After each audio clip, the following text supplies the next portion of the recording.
Hello students, আমি আজকে তোমাদের নিউক্লিয়ার ফিজিক্সের একটা টপিক পড়াবো।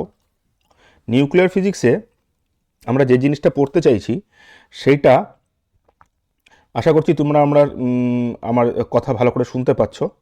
নিউক্লিয়ার ফিজিক্সে যে টপিকটা আমি আজকে পড়াবো সেটা হচ্ছে মূলত রেডিও অ্যাক্টিভিটি এবং তার কারেসপন্ডিং রেডিও অ্যাক্টিভিটির কিছু রিজন এবং তার কিছু অ্যাপ্লিকেশান ইত্যাদি। তো প্রথম কথা হচ্ছে যে একটা নিউক্লিয়াস কী দিয়ে তৈরি হয়। একটা নিউক্লিয়াসের মধ্যে থাকে নিউট্রন আর প্রোটন, এবং নিউক্লিয়াসের অলমোস্ট রেডিয়াস হয় হচ্ছে 10⁻⁻15 মিটার। এটাকে আমরা বলছি 1 ফার্মি। এবার এখান থেকে এর সংক্রান্ত আমরা একটা রেডিয়াসের ফর্মুলা বার করি, সেটা হচ্ছে R = R0 A⁴ যেখানে R0-র ভ্যালুটা একটা এম্পেরিক্যাল 1.2 × 10⁻⁻15 মিটার। ঠিক আছে, এবার যেখানে এটাকে আমরা বলছি মাস নাম্বার। ওকে, তাহলে এটা মোটামুটি একটা লিকুইড ড্রপ মডেল অ্যাজিউম করে আমরা বলতে পারি যে একটা নিউক্লিয়াসের যত মাস নাম্বার বাড়বে তত তার রেডিয়াস বাড়বে। ঠিক আছে, তাহলে সেই হিসাবে আমরা বলতে পারি এবার নিউক্লিয়াস কেন প্রোটন আর নিউট্রনগুলো একটা জায়গায় সংঘবদ্ধভাবে থাকে। দে স্টে টুগেদার ডিউ টু কি হবে, ডিউ টু স্ট্রং ফোর্স। ঠিক আছে, এবার প্রশ্ন হচ্ছে এই স্ট্রং ফোর্সটা আমাদের নেচারে 4 রকমের ফোর্স আছে। 4 রকমের ফোর্সের মধ্যে একটা হচ্ছে উইক ফোর্স, যেটা বিটা ডিকের সময় অ্যাপ্লিকেবল হয়। একটা হচ্ছে গ্র্যাভিটেশনাল ফোর্স, যেটা সাথে আমরা জানি নিউটনের লটা। আর একটা হচ্ছে ইলেকট্রোম্যাগনেটিক ফোর্স, যেটার মধ্যে ইলেকট্রোস্ট্যাটিকটাও পড়ে, ম্যাগনেটিকটাও পড়ে, এগুলোর মিলিয়ে ইলেকট্রোম্যাগনেটিক ফোর্সটা। আর হচ্ছে নিউক্লিয়ার ফোর্স। তোমরা এর মধ্যে অলরেডি জানো যে ইলেকট্রিক আর ম্যাগনেটিজমটাকে সেপারেট ফেনোমেনা ভাবা হতো, তার মধ্যে 1820-তে ওরস্টেড এই দুটোকে একসঙ্গে কম্বাইন করে দিয়েছিল। সায়েন্সের একটা লং স্ট্যান্ডিং ড্রিম হচ্ছে এগুলোকে ইউনিফাই করা। এরপর আমরা চট করে নিউক্লিয়ার ফোর্সটার কিছু প্রপার্টিতে চলে আসি। নিউক্লিয়ার ফোর্স মেনলি একটা খুব শর্ট রেঞ্জ ফোর্স। ঠিক আছে, এটা একটা খুবই শর্ট রেঞ্জ ফোর্স, 1 নম্বর। আর এইটা কিন্তু নিউট্রন আর প্রোটনের উপর চার্জ ইন্ডিপেন্ডেন্ট ফোর্স। কারণ এইটা একটা নিউট্রনের মধ্যেও যে ফোর্সটা অ্যাক্ট করবে, আর এটা প্রোটনের মধ্যেও সেই একই ফোর্স অ্যাক্ট করবে। এবার আমরা বুঝতে চাইছি যে এই ফোর্সটার নেচারটা কীরকম। এই ফোর্সটা প্রথমত আসে কোথা থেকে, এইটা জানতে গেলে আমাদের নিউক্লিয়াসের মধ্যে আমরা যদি নিউক্লিয়াসের এইটাকে বলি এক্সপেরিমেন্টাল মাস,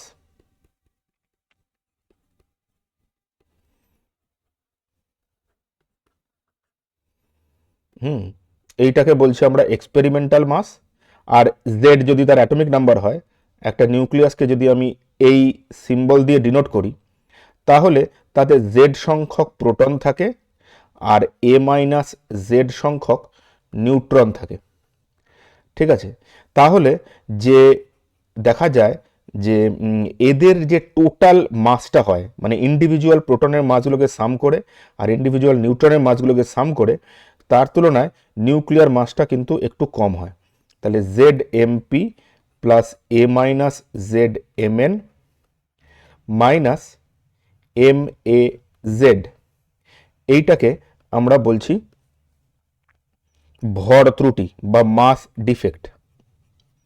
এবার এই মাস ডিফেক্টটা দেখা মানে এক্সপেরিমেন্টাল মাসটা যেহেতু ইন্ডিভিজুয়াল মাসের থেকে কম হয়, তাহলে এই মাসটা যাচ্ছে কোথায়, এই মাসটাই কিন্তু বাইন্ডিং এনার্জি রূপে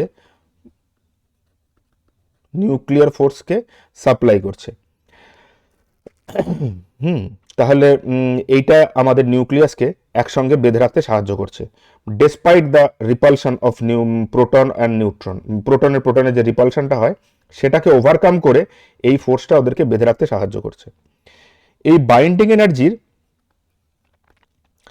বাইন্ডিং এনার্জি সংক্রান্ত বেথে হোয়াইজেকারের একটা ফর্মুলা ছিল। এই ফর্মুলাটা আমরা গোটাটা না লিখলেও মোটামুটি ভাবে বলতে পারছি এই ফর্মুলাটা কিন্তু মাস নাম্বারের উপরে ডিপেন্ডেন্ট একটা টার্ম আছে, জেডের উপরে ডিপেন্ডেন্ট টার্ম আছে।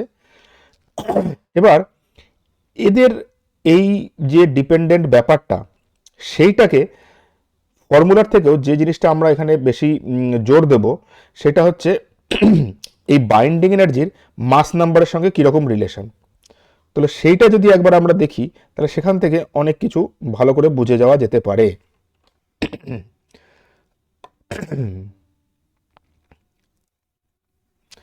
বাইন্ডিং এনার্জি পার নিউক্লিয়নের সঙ্গে যদি আমরা নিউক্লিয়ন নাম্বারটাকে প্লট করি তাহলে সেটা এই রকম টাইপের দেখতে হয়। তার মধ্যে এইখানে কিছু পিক থাকে আর এইখানেও কিছু পিক থাকে। এই পিকগুলো সাধারণত ম্যাজিক নিউক্লিয়ারগুলোর জন্য হয়। তো তার মধ্যে তাহলে এই নেচারটার মধ্যে দেখতে পাচ্ছি যে সব থেকে যে ম্যাক্সিমাম বাইন্ডিং এনার্জি পার নিউক্লিয়ন হয় সেটা Fe56 যে হয় তার জন্য, মানে Fe যে উপরে মাস নাম্বার 56 জন্য হয়। ঠিক আছে, তার মানে এখান থেকে আমরা বুঝতে পারছি যাদের মাস নাম্বার বেশি তাদেরও বাইন্ডিং এনার্জি কম, যাদের মাস নাম্বার কম তাদেরও বাইন্ডিং এনার্জি কম। এরা তার মানে এখান থেকে একটা জিনিসের এক্সপ্লেনেশন আমরা পাই যে দুটো নিউক্লিয়াই যদি ফিউশন করে তাহলেও বাইন্ডিং এনার্জি বাড়বে, আর একটা ভারী নিউক্লিয়াই যদি ভেঙে যায় ফিশন হয় তাহলেও কিন্তু বাইন্ডিং এনার্জি বাড়বে। তাহলে এখান থেকে আমরা একটা এক্সপ্লেনেশন পাই যে ফিশন আর ফিউশন প্রসেসটা কেন হয়। তার মধ্যে একটা তো ফিউশন প্রসেসের বেস্ট এক্সাম্পল যেটা হয় সেটা হচ্ছে হাইড্রোজেন হয়ে হিলিয়াম তৈরি হওয়া, যেটা কিনা প্রোটন চেনের মধ্যে অংশগ্রহণ, প্রোটন চেন বলে করা হয়।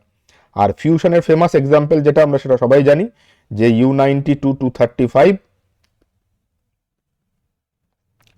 Plus N01 equals to barium 56 plus strontium 36,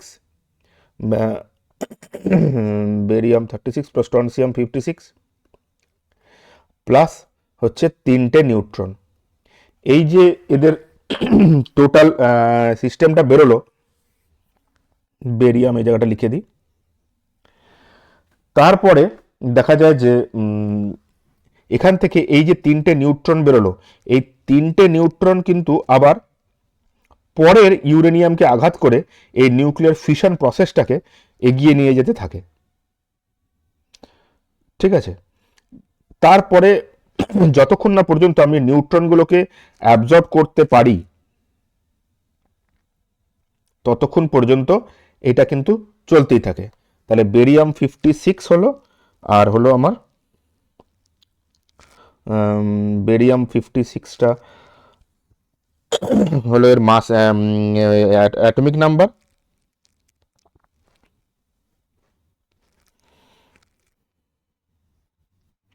আর স্ট্রনসিয়ামের হচ্ছে অ্যাটমিক নাম্বার 36। ঠিক আছে, এইটা হচ্ছে ব্যাপার। এরপর এখান থেকে আমরা চলে যাই সেটা হচ্ছে রেডিও অ্যাক্টিভিটি। এইটা যেটা করা হলো নিউক্লিয়ার ফিশন আর ফিউশন, সেটা কিন্তু স্পন্টেনিয়াস প্রসেস নয়। রেডিও অ্যাক্টিভিটি প্রসেসটা কিন্তু স্পন্টেনিয়াস প্রসেস। একটা নিউক্লিয়াস যখন সাইজে যথেষ্ট বড় হয়ে যায় তখন এই প্রান্তীয় নিউক্লিয়াইগুলোর মধ্যে যথেষ্ট পরিমাণে অ্যাট্রাকশন থাকে না, তো স্বাভাবিকভাবেই এরা কিন্তু বেরিয়ে যেতে থাকে। তাহলে নিউক্লিয়াস থেকে বেরিয়ে আসে সাধারণত আলফা পার্টিকেল, বিটা পার্টিকেল আর গামা রে, যার মধ্যে আলফা হচ্ছে দুটো প্রোটন আর দুটো নিউট্রন, আর বিটা হচ্ছে মেনলি একটা ইলেকট্রন, আর গামা হচ্ছে এনার্জি।